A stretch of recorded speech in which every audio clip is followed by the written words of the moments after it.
Ladies and gentlemen, welcome to episode 2 of the Survivor Squared podcast. My name is Tony Squares, and today we're talking about the premiere of season 49. 2 full hours of everyone, all 18 people. You get to meet them, they get the challenge. We voted off Nicole. We're going to break it all down for you, and it's such a big episode that I could not do it alone. My normal co-host, Bailey Buff, she will be back. She's away on assignment in London, taking a vacation early. She'll be back next week with all of her opinions about Riz God and the rest, but today we're bringing on the first guest in the history of Survivor Squared. And if you've seen the thumbnail, you've seen the title, you know who it is. And it's very unique and special to my personal journey through Survivor because season 48, last season, was the first season I ever watched live. They're the ones that entered me into this world of Survivor that I'm now furiously catching up through all previous 47 seasons before season 50 begins. So I could not want anyone else to join me in breaking down this pilot than the wonderful Eva Erickson. Season 48 finalist. I fell in love with her story, her and Joe, everything she did on that show, and everything she's done since that show. Eva is perfect, and I cannot wait to talk to her about season 49. If this is the first time you're seeing this, welcome. I'm so happy that you're here. Give me a like, give me a subscribe, help this channel grow. Whether you're watching on YouTube, listening on Spotify or iTunes, we have so much planned for season 49 that this is just the beginning, the entrance into a wonderful, wonderful time. But without any further ado, let's get to breaking down season 49 with the wonderful Eva Erickson.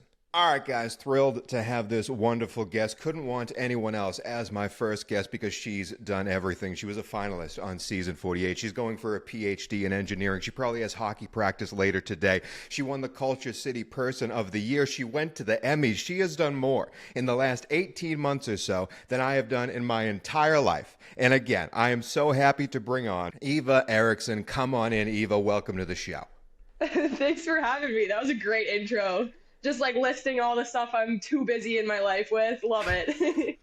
Yeah, what is going on right now? What's the day-to-day right now for you? Now that you're past season 48, we've now moved on to season 49. We'll be talking about that show and the premiere and everything about it. But what is a day in the life of Eva right now? I think I'm even more busy than I was while 48 was going on. Wow.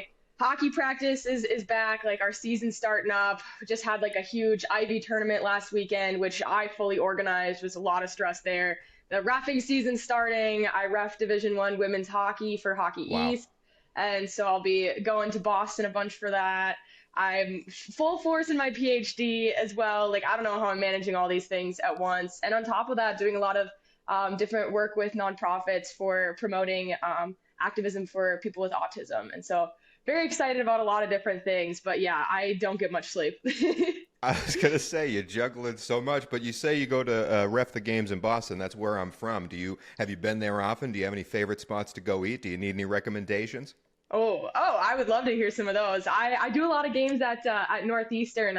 This season, Yep. I've got a handful before they tear down Matthews Arena there. So very historic site and excited to do that, but also get over to BU and it's fun to come into Boston. It's only like 45 minutes away from me in Providence, so it's such a cool city. It's so funny. Providence, I used to go to Providence as like an 18-year-old because they had like 18-year-old, nightclubs where like alcohol wasn't allowed, but it was like a big high school dance. So we used to call it Providence. So I know the trek well. Put it that way. I know the trek well. Yeah, you hop on that MBTA, so easy. Absolutely. Wicked easy. And my sister went to college in Boston, so I know that whole area well. And hockey scene over there is just fantastic. And I was going to do these out of order because I do want to ask about that. You've been in hockey all your life. You've been in sports most of your life, so you know hockey so well. You know how the team works, how the tactics work.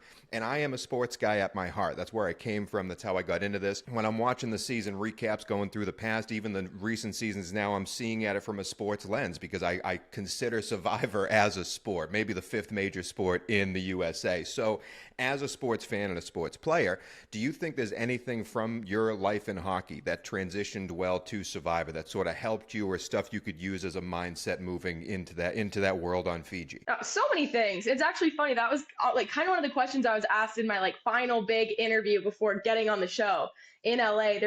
We've had some really good Survivor players who played hockey, like Boston Rob. He's a big Boston hockey guy. And they're like, what do you think about hockey? Like makes someone good at Survivor? And I was like, it's because we're gritty. Like to play such an intense physical sport It's so demanding. It's so fast, high pace. It's a team sport. You're working with a group of people. Like, we are gritty people. And I definitely brought a lot of grit to the island. That was something really big for me, was just always like bearing down. And I think that that's a huge thing with any sport, honestly. And I think another interesting thing, at least for my season, was that there was three of us who played sports as an adult.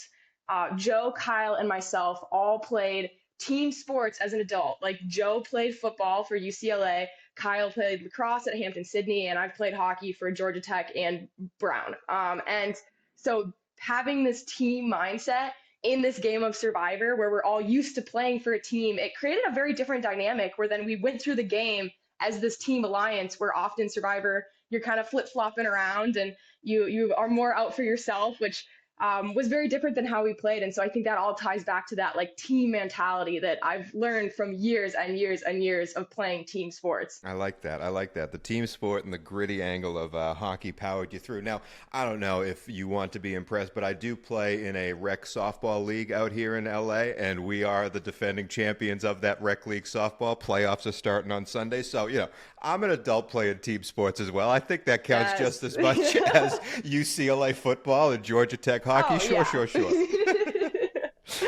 We just saw season 49. It just happened. That show, the whole new cast. And how does it feel for you now? You've been on the show. You're now an alum of the show. You definitely left your mark on that thing. How does it feel now to be stepping back into the role of being now just a fan? Now you're watching this whole new cast and crew with new eyes set foot on the island. How did it feel watching it, the premiere for the first time, with this new lens? It felt so good to not be on TV. I think the worst part of being on Survivor was being on TV. Like, I just love the competitive nature, getting to be out there, be on the island.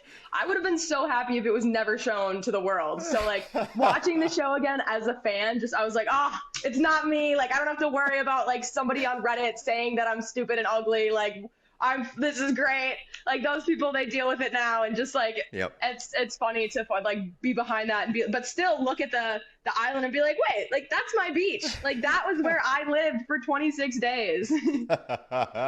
Which I don't know if they switch stuff around, locations and stuff, but which tribe is staying where you stayed? Do you know?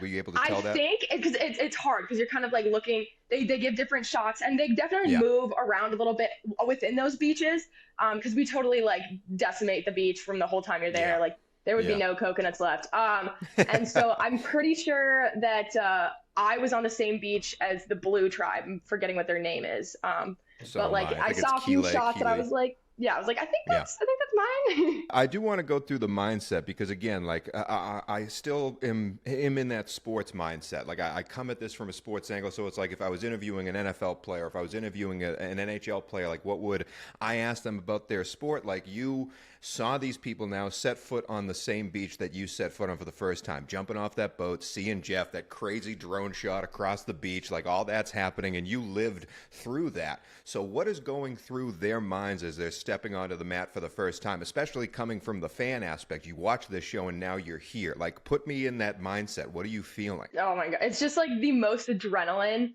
that you'll ever have.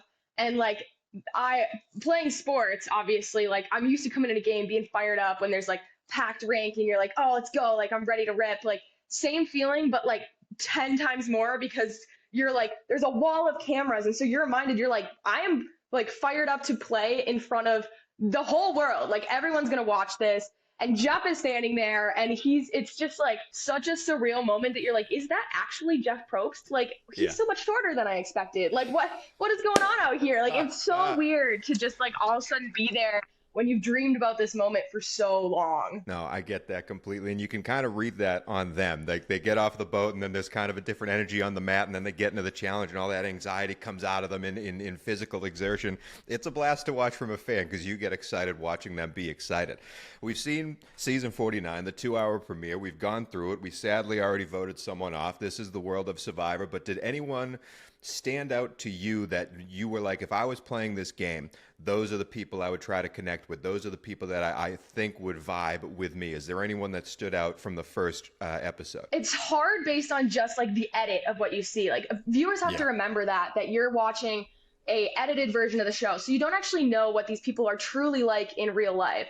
But from what I do see, I definitely really like Rizzo, which is funny because initially when I had seen the trailer, I was Yeah. like, screw this guy. He thinks he's so cool calling himself the Riz God. Like, this guy sucks. I was so annoyed with him in the trailer. And then, like, Yeah. actually seeing him in his element out there, just like talking like how I talk, like hearing the slang of like my age. I was out there playing with everyone was over 30 except for me. Like, I was Mm-hmm. 23. Everyone else was full adults. Like, Joe Mm-hmm. had children. Like, it felt very, very different than like seeing Rizzo pop out here and be like, guys, we're cooked. Like, it made me think of my friends. And I was like, I would love just to hang out with this guy. I feel it would be fun to just like talk to him and just hang. Like, he seems like a cool dude. So I really liked him. I also like got really good vibes from Steven. He seemed like just such a happy dude. And also knowing that he is an engineer as well is cool. Like, would love that like shared mindset. Would definitely have a lot to talk about with him, which is something that for me, I look for allies that are like, okay, like what do we have in common? How can I build this trust? Because I am a very loyal like person that I want to build that really close relationship with. So those were two people that just like right away I was like, okay, I like them. And then also I just think Jake, just his immediate question about like, oh, are you a Leafs fan to Jeremiah? I was like, so someone talking hockey out here. I love it. Like, he's from Edmonton. Of course he's cheering for the Oilers. I was cheering for the Oilers in the Cup. Like, that's someone I would certainly have plenty to talk about it with as well. Yeah, and honestly, everyone you said, I was a huge fan of Rizzo going into it, even more of a fan of it coming out. That was the biggest argument that me and my co-host Bailey Buffs, she'll be back next week for the fans who were tuning in from last week. She will be back. We had an argument about Rizzo because she was hesitant, and I was like all for it, and I can't wait to hear her reaction to it because she's feeling much like you. And then Jake was marvelous. Obviously, he's going to be sort of the physical threat on the island, the big buff guy, but he is so like Joe and different from Joe in the same way, in that, like, yes, obviously you see them, they are the big buff guy, but he's coming at it from such a unique angle with the son being born, the father storyline, and also being the Shoe Bandit. Like, I don't quite know where to place him yet.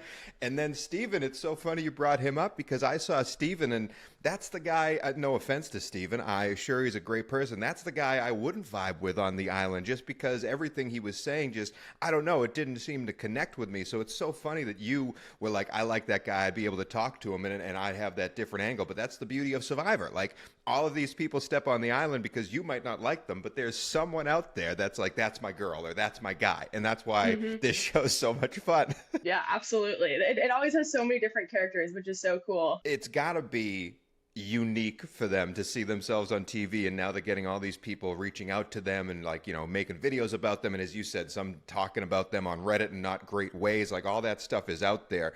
Can you describe that? Like, how much of a whirlwind has it been for you since being cast on Survivor to now, where you've fully come, there's a new cast, and now you're watching it as a fan again? Like, what are these people set to expect, these 18 players on Survivor? Like, what's their how is this life working out for them? How fast is it going to go? It is crazy. I mean, I remember being warned by former players before my season started airing that they're like, don't go on Reddit, like, don't listen to what people have to say. Like, you're gonna have so many people who are saying so many things about you online. And I was like, what? No, like, like a relatively new Survivor fan. I didn't understand how big the show was. And so I was not prepared for just the amount of just noise that comes with being on the show, that there's constantly people who are sending you DMs. And sometimes for me, I also, like, I had a very different role within the season where I had a very large platform and a large following because my story connected so strongly with so many people. But that brings out a lot of very intense emotions of very strong feelings that are very happy, and people wanting to share their stories with me about how they have autism, their kid has autism, and how I've inspired them. But also that brought a lot of hate and these horrible messages of people who were just telling me terrible, terrible things, and that they like wanted me to kill myself and things. It was just so horrible to get all that. And people, like, they'll take any comment you make out there. You say one thing and they twist it way out of proportion, and like, we'll just say that, oh, well, Eva said this, or Eva like didn't talk to this person, so she's X, Y, and Z. And like, that's really, really hard. And you feel like every single person is seeing all of these comments, and you're like, no, everyone's gonna believe this one person who said this one thing. Like, no, I'm not that way. Like, I swear. But the thing is, like, now, as being past that, I purposely, like, don't look at Survivor stuff online. I don't want to know anything or like have any like outside thoughts from other people on these contestants. Like, I know that so much of that is fake. And if I don't go looking for Survivor stuff, I don't see it. My feed is filled with like hockey highlights. Like, I'm not seeing all the trash that people are saying about anyone. Yeah. So like Yeah. remembering now and being behind it, and then you're like, oh, like it doesn't actually matter what anyone says, because only the crazy obsessed Survivor fans are going to see that. Like normal Yep. people, they don't care, which is so Yeah. good to know. And I wish I'd been more aware of that, like during my season. No, I think that's first off, I'm so sorry that you've gotten messages like that. I've lived online. I've made videos online for the past like 5 or 6 years. Obviously, don't have the following that you do, but I do understand that there are hateful messages that come from all angles on there, and it is quite a dangerous place to be if you live in those messages. And I'm happy you sort of moved past that and moved forward, because you're absolutely right. Like, the normal world outside of that is so much bigger than what that little phone will be telling you to your face on the screen. And I think that's a great message to send to these 18 players, because it's reality TV. Some of the people on here are going to be played as the villain. Some of the people on here are going to say things on that beach that they probably regret later, but CBS is going to put it out there. Then so-and-so is going to cut it into a reel and talk about it. Like, that's going to happen. So your message of there is a world past that, and there is a way to get around it, and it is bigger than, it is not as big as it looks to be when it's staring you in the face. I think that's a very, very important message and advice. And I haven't heard really any Survivor player talk about that and the stuff that I've read out there. So I think that's really special for you to be able to say that. But yeah, it's what hockey highlights are we getting though? Oh my gosh. I follow just like so many like accounts and stuff. Like I just love watching just like beautiful passing plays. Just Yeah. it's like crazy. I just love watching like McDavid just go skate circles around people. He's my favorite player. And he's a Survivor fan, so that's also just like big bonus. Well, let me ask that then. Who's been like the craziest like person that, because obviously you're launched into a spotlight that you weren't there years prior, but you grew up probably watching sports, watching movies, watching television. Has there been anyone reach out to you like, holy crap, so-and-so just liked my whatever, like you, because of Survivor? Like most excited I was for an interaction with someone, I met Connor McDavid's wife and his father at the Stanley Cup Game 5 in Edmonton. And his wife is a huge Survivor fan, like her whole life. Like Lauren was telling me how she had like worn Survivor buffs to middle school and like wanted to be on the show so bad. And so like her like just telling me how I should have won, and that she and Connor were rooting for me and like all these things. I was like, no way, like you guys watch me on TV? Like that's crazy. So that just was like huge to me. But then also having like some people reach out, like Tyler Perry sent me a message of how much he loved Joe and I's relationship, and that was really cool. So I'm like, oh my God, like you are really famous. Like what? I will say, because I do enjoy that too. Obviously, your story with Joe that was portrayed on the show, but now because you were my first season, like season 48 was my first diving into Survivor, and now I've gone back to watch the rest and catch up before we get to 50. But to see, like, you guys are the first ones that I followed on social media, that I've interacted with. Like, I've messaged with Mitch and with Kyle and with you, and like Joe's wife follows me and likes my photos, and it's like, it's so odd to me that like this unique relationship has formed. But I love now seeing you guys still interacting with each other, like seeing photos from someone's wedding and you're all there. I'm like, that's great. That makes me so happy. So it's got to be because you share this unique experience with each other, and now it's like forever you guys are linked from this one show. So that's got to be a special relationship that had to be an unknown going into it, that you'd be like, these are my people now. Like, so that feeling's got to be great. Yeah, no, it was crazy because when I was going into Survivor, I fully was just thinking of it as like a sport, that I'm like, okay, like I'm going to go compete, win these challenges, like do these puzzles, like I got this. I did not think about the social side like at all. Like that was not something that was on my radar.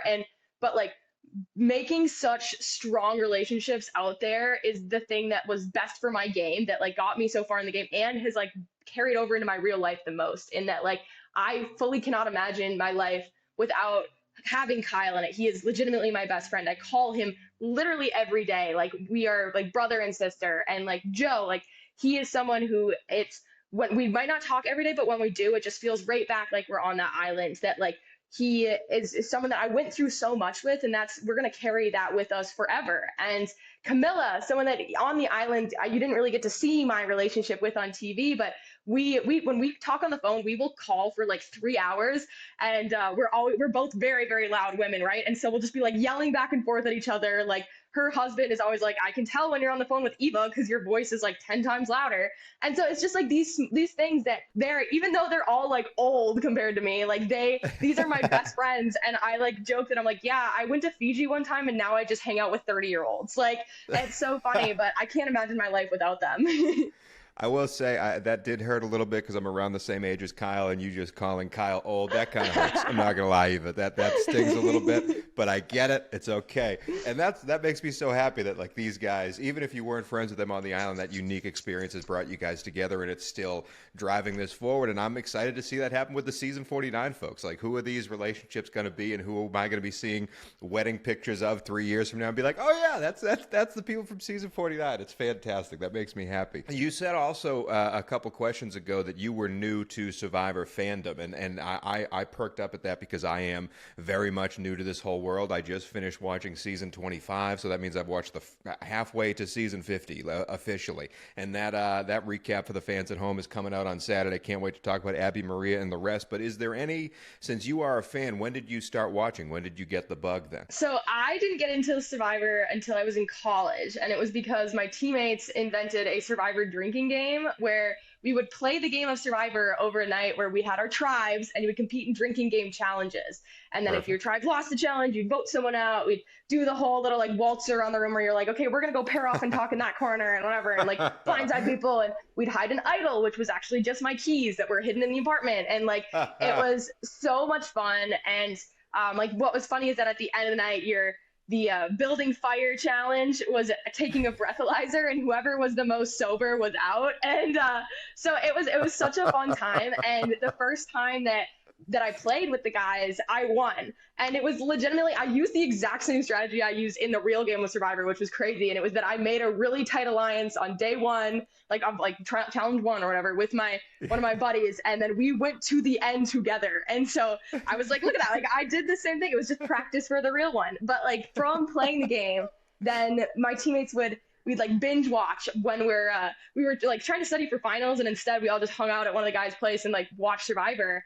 And Perfect. They were just chirping the hell out of these players, and we're like, they're so stupid, blah, blah, blah, like they can't do this, they can't do that, like all these girls are so weak, like but you would just kick their ass. Like we were watching the season where like two girls couldn't build fire against each other. I don't even remember which one it was. And I was just like, yeah. And I was like, this is pathetic. And so I like became a fan mostly just because we were shitting on everyone who was on the show. And so then when I finally like applied, I had not seen very many seasons. And so part of my like application process was them being like, watch these specific seasons and tell us what you think. Like, you don't, because I didn't know anything. I didn't know what the shot in the dark was. I'd only seen like old seasons. And so I had to like watch all the new era and then go back and watch like old like seasons. And so I like still feel like a bad fan because I've not seen that many seasons in total. I just like love playing it. That's fine. That's wonderful. The fact that you made not a day one alliance, but a beer one alliance. That's a fantastic thing that brought you through. Now that you're going back and watching it, even though you've played and you were applying for it and going through it with that unique lens,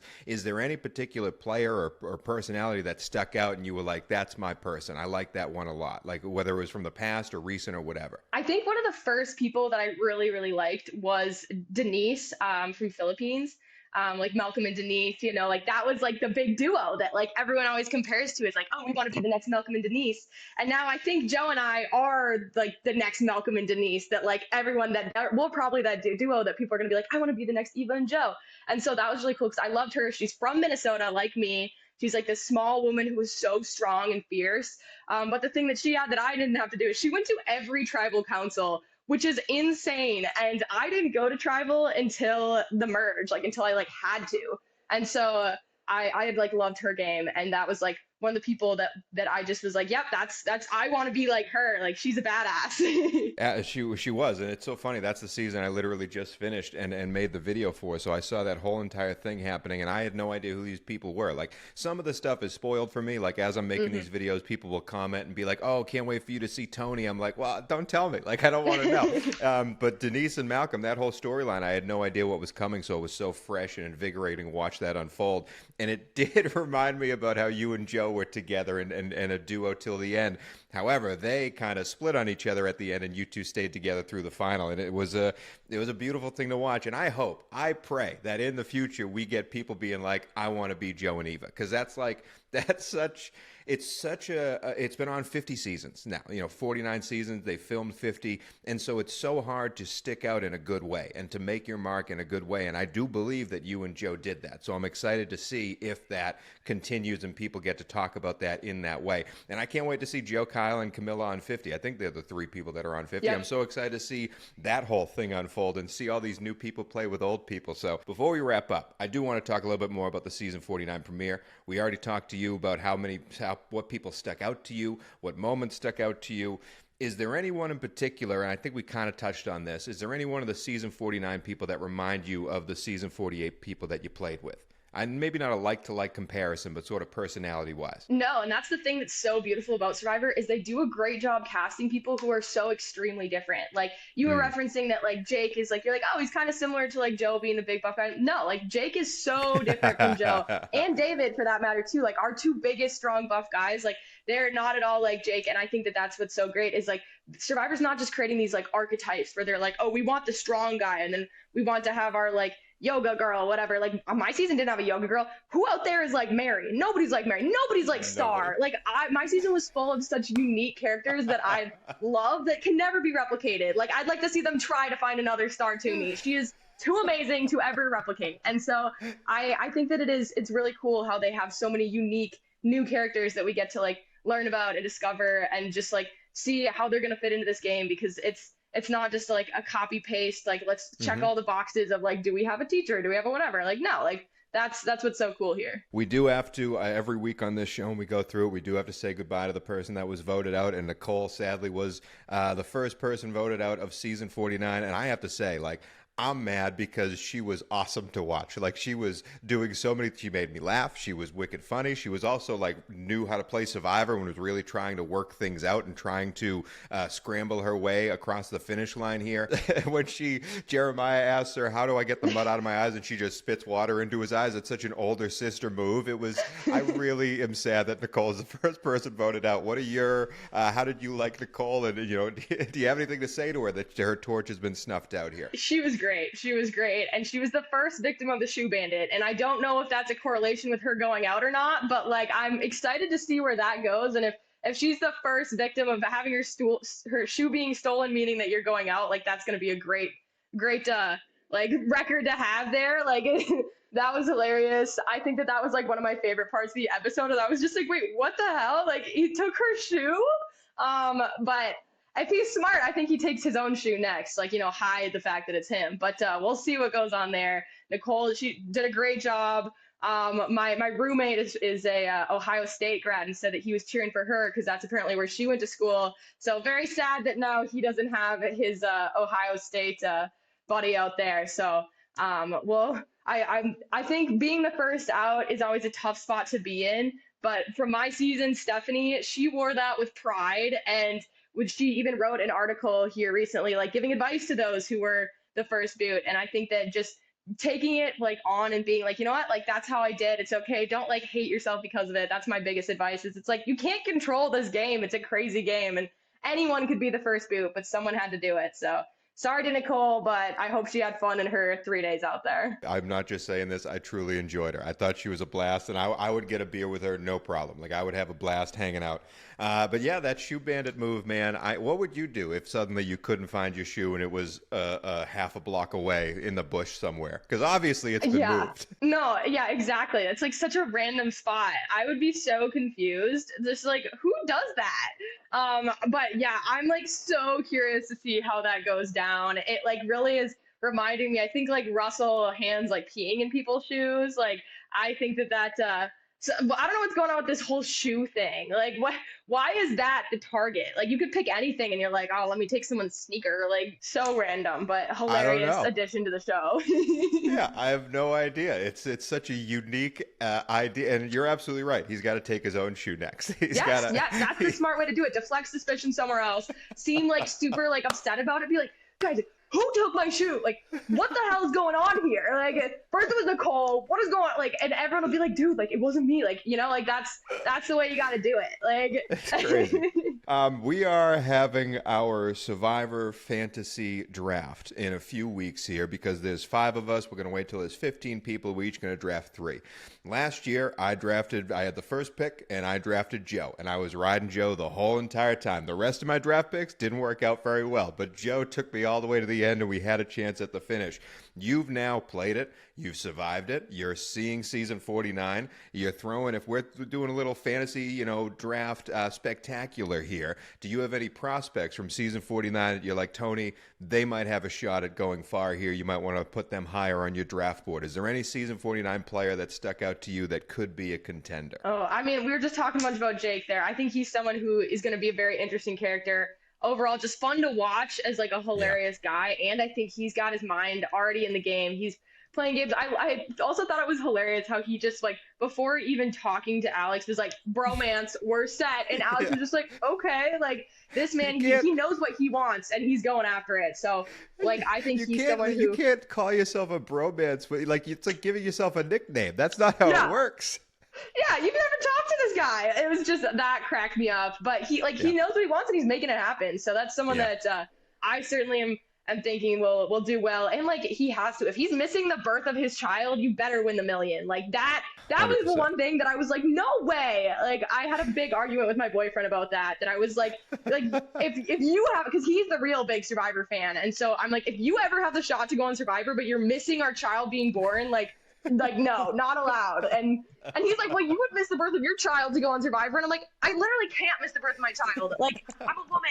That's not how that works. But another person that I think I would pick for fantasy here would be Sophie S. Like, she was our alternate on 48. And I got good vibes. Yeah, she was. She was there. We saw her. She was wearing her necklace that said Sophie. So, like, she was the only person that I like knew their name before we got on the island, because I was like, she's wearing a label, great. But I think that alternates always have like a step up in a game. Like they have been through it before. They've done well. Like Rachel was an alternate. She won. Shaheen was an alternate. He did well in our season. They come into the game a little extra prepared just because they've been through the process of getting there before, and then they want it like extra bad. And so I think that's another person to keep an eye on for sure. That's a little bit of a dark horse pick. I'm going to write that down. There's 3 alternates on the one tribe because Jason was an alternate. MC was also their alternate. Those the male and female alternates. And then Sophie, she was our alternate. So they got 3 alternates on that yellow tribe, which is very interesting to see. Last question I want to hit here, unless you have any other thoughts on season 49. I want to ask this for every Survivor player and anyone tied with Survivor, and this sort of ties it all together, because if someone is watching this show, listening to this show, or is asking you this question and wants to apply to be on Survivor, do you have any advice for them to stick out from the others in their audition tape or any other aspect of that casting process? Tell a story. Do not just like introduce yourself and say, these are the things I do. Like, I am a nurse from Sacramento, blah, blah, blah. Don't do that. That's so boring. Everybody does that. Just tell a story. It doesn't have to like be like, this is why I'd be good on Survivor. Just, they want good storytellers first and foremost, because we narrate the story. They want to see how good you are at telling a story. And that was one of the things they said from my audition video, which was just, I had set my phone up in the locker room after hockey practice. The first thing I did was tell a story as to why I was in the locker room instead of on the ice. Like, I had planned on being like, I'm going to film it on the ice. It's going to look so cool. Because like playing at Brown, we got a gorgeous rink. But the Zamboni driver came out, and he was like looking at me all weird for having my phone set up. And I was like, well, now I look like I'm like trying to be an influencer, like, ugh. And so I like went in the locker room and I told this whole story, just how I normally tell stories, talk used by like facial expressions, whatever. And they said, they're like, we loved how you told us a quick story to the point and then got into the rest of what was going on and like who you were. So I definitely recommend just tell a story of any form.